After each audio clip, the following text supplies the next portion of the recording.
নমস্কার, স্টোরিবার চ্যানেলটিতে আপনাদের সবাইকে স্বাগতম ও অভিনন্দন।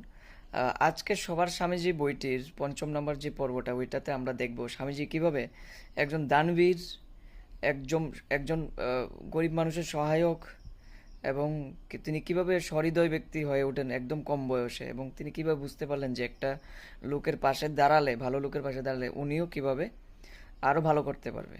তো যাই হোক, দেখি কি বলা হয়েছে এখানে। বিএ পরীক্ষার জন্য টাকা জমা দেওয়ার সময় হয়েছে। নরেন্দ্রনাথ সহপাঠীরা যারা ছিলেন সকলেই টাকা জমা দিয়েছেন, কেবলমাত্র হরিদাস ছাড়া। সে বড় গরিব, টাকা জোগাড় করতে পারেনি। শুধু পরীক্ষা ফি নয়, 1 বছরের বেতনও বাকি। হরিদাসের পক্ষে ফির টাকাটা কোনো মতে সম্ভব, কিন্তু 1 বছরের বেতন দেওয়া অসম্ভব পুরো। সব শুনে নরেন্দ্রনাথ এগিয়ে এলেন। তিনি একমাত্র এগিয়ে এলেন, কি বললেন? তিনি জানতেন এরকম সব বিষয়ে কিছু টাকা মুকুব করার ব্যবস্থা আছে, আর তা আছে কলেজের বৃদ্ধ কেরানি রাজকুমার বাবুর হাতে। তিনি সেটা বুঝতে পারলেন। ছেলেরা যখন টাকা জমা দিচ্ছে, নরেন্দ্রনাথ তখন রাজকুমার বাবুর কাছে এগিয়ে গিয়ে বললেন, মহাশয়, হরিদাস দেখেছি মাইনেটা দিতে পারবে না। আপনি একটু অনুগ্রহ করে তাকে মাফ করে দিন। তাকে পাঠালে সে ভালো রকম পাশ করবে, আর না পাঠালে সব মাটি।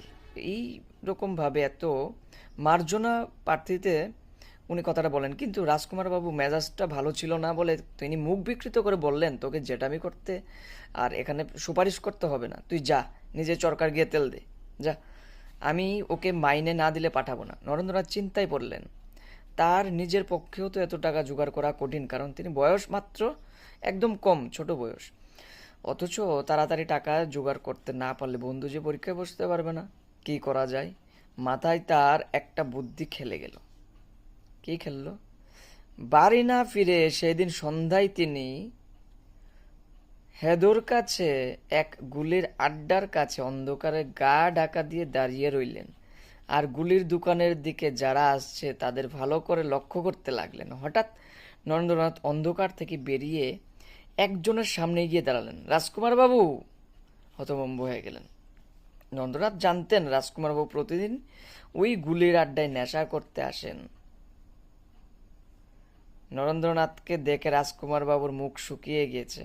সুযোগ বুঝে নরেন্দ্রনাথ বললেন যে হরিদাসের মাইনাটা যদি তিনি মুকুব না করেন, তাহলে তিনি আর নেশার কথা কলেজময় ছড়িয়ে দেবেন। এইভাবে তিনি তাকে জব্দ করে, কারণ তিনি নেশা করতেন তার বাড়ির একটা গলির পাশে, এইভাবে তাকে জব্দ করা হয়েছিল। কিন্তু এখানে জব্দ না, উনি হেল্প করেছিলেন একটা গরিব একটা লোকের, তার সমবয়সী একটা